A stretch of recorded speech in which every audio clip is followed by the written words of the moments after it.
J'ai passé la majeure partie de ma vie à m'inquiéter, et pourtant aujourd'hui, c'est très rare que je m'inquiète.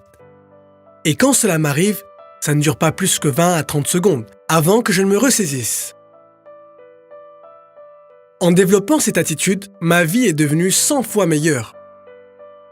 Je pense que si vous êtes à la recherche d'un moyen pour arrêter de vous inquiéter ou de stresser, c'est que vous en comprenez déjà les bienfaits, et je n'ai pas vraiment besoin de vous convaincre. Mais juste pour vous faire un bref résumé, vous pourriez disponibiliser du temps pour profiter de la vie, vous ne seriez plus constamment malheureux et vous ne ruinerez pas votre santé en étant toujours malade. Et je pense que cela serait déjà très bien.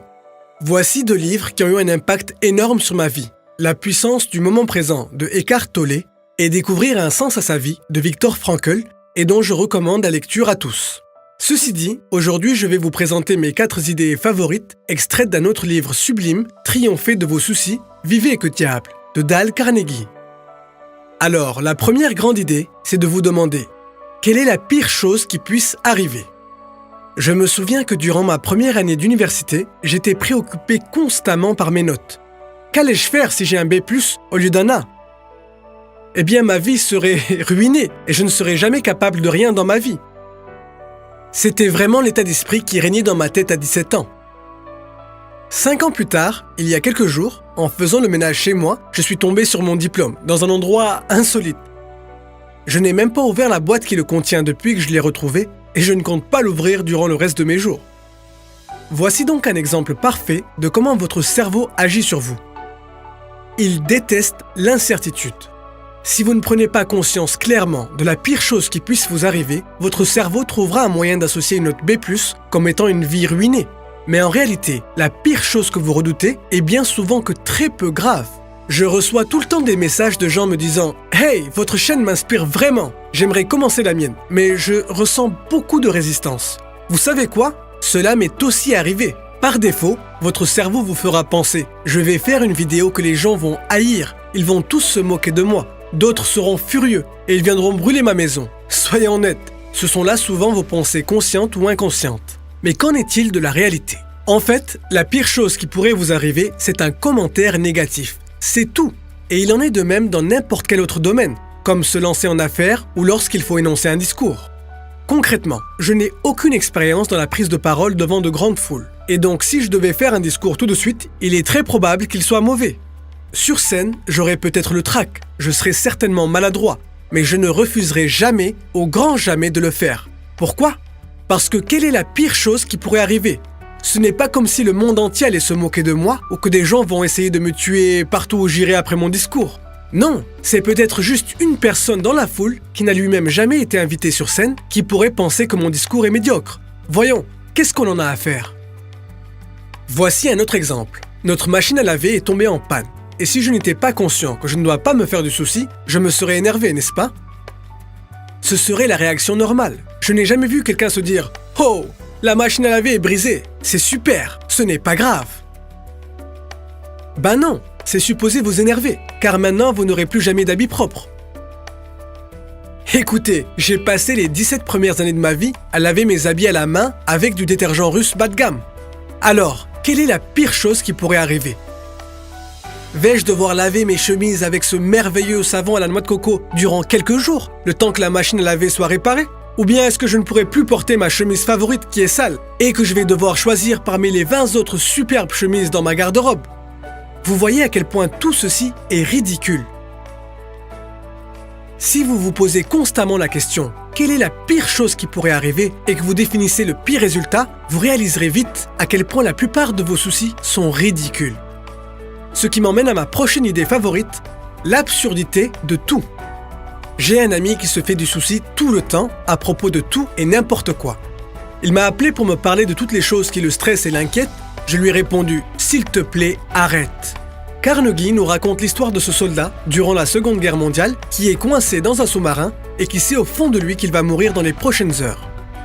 Il est assis là à penser à toutes les choses qui le préoccupaient chez lui et comment tout cela était absurde. Il finit par se promettre de ne plus jamais gâcher sa vie de cette manière s'il survit. Cela n'est peut-être pas facile à imaginer, je vais donc vous donner un exemple plus contemporain. Sachez que des gens se font couper la tête chaque jour. Je dis bien chaque jour. Et ce n'est pas de leur faute. La seule chose qui fait que ce ne soit pas vous, mais eux, c'est l'endroit où vous êtes né qui est différent du leur. C'est tout. Revenons-en maintenant à mon ami. Je lui disais, regarde, voici ce que je te suggère de faire quotidiennement. Commence ta matinée en regardant quelqu'un se faire trancher la tête. Et ensuite, continue ta journée. D'un coup, il s'est mis à paniquer, en balbutiant qu'il ne pourrait pas faire cela, vu qu'il n'aime pas la vue du sang et tout ce qu'il y a autour. Mais comprenez-moi, je sais que c'est grossier et morbide, mais ça m'est égal.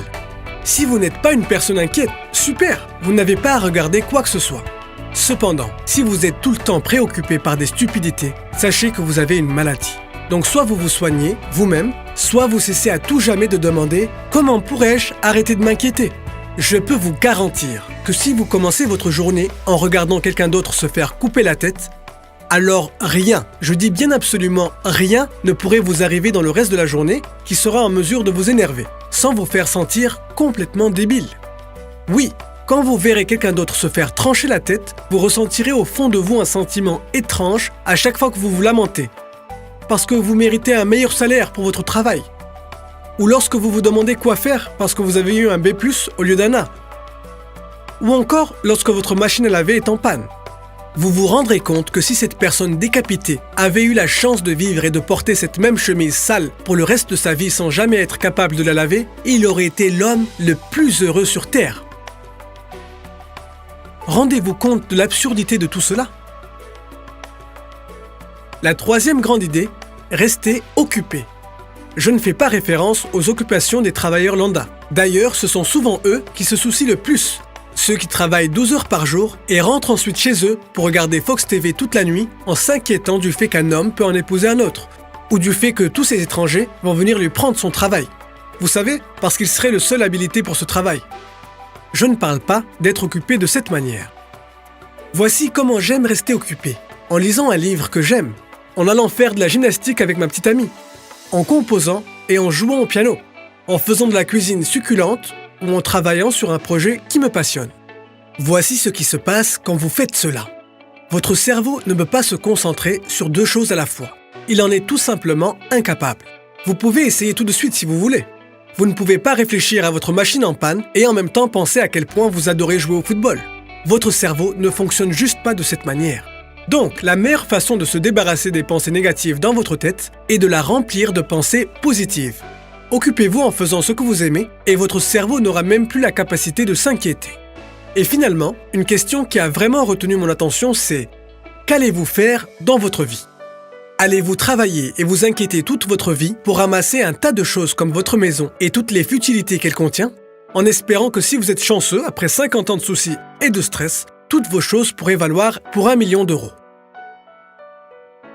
J'ai une question pour vous. Voulez-vous vendre vos jambes pour 1 million d'euros? Autre question. Vendriez-vous vos jambes pour 1 milliard d'euros? Je ne le ferai jamais et très probablement vous non plus. Vendriez-vous vos bras pour un autre milliard d'euros? Non. Vous y êtes. Vous avez déjà quelque chose que vous valorisez à hauteur de 2 milliards d'euros, et même plus, j'espère. Mais vous n'avez pas à être un maître zen. Vous pourriez bien être un capitaliste avide comme moi et comprendre cette réalité. Maintenant, dites-moi, allez-vous ignorer ou ne pas faire bon usage de quelque chose qui vaut 2 milliards d'euros parce que vous êtes trop occupé à vous faire du souci et du stress pour des choses qui pourraient valoir avec beaucoup de chance à la fin de votre vie pour 1 million d'euros? Oh! Et vous seriez considéré comme réellement chanceux si cela devait arriver.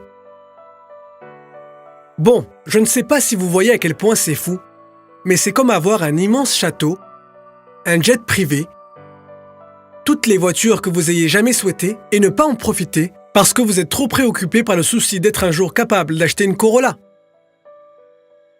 C'est fou et triste. Vous possédez déjà tout ce que vous estimez valoir des milliards et des milliards d'euros. Alors arrêtez de vous ignorer, de vous gaspiller et de vous maltraiter pendant des heures et des jours en vous faisant du souci et en râlant à propos de l'augmentation de votre facture de téléphone qui serait montée de 100 à 120 euros.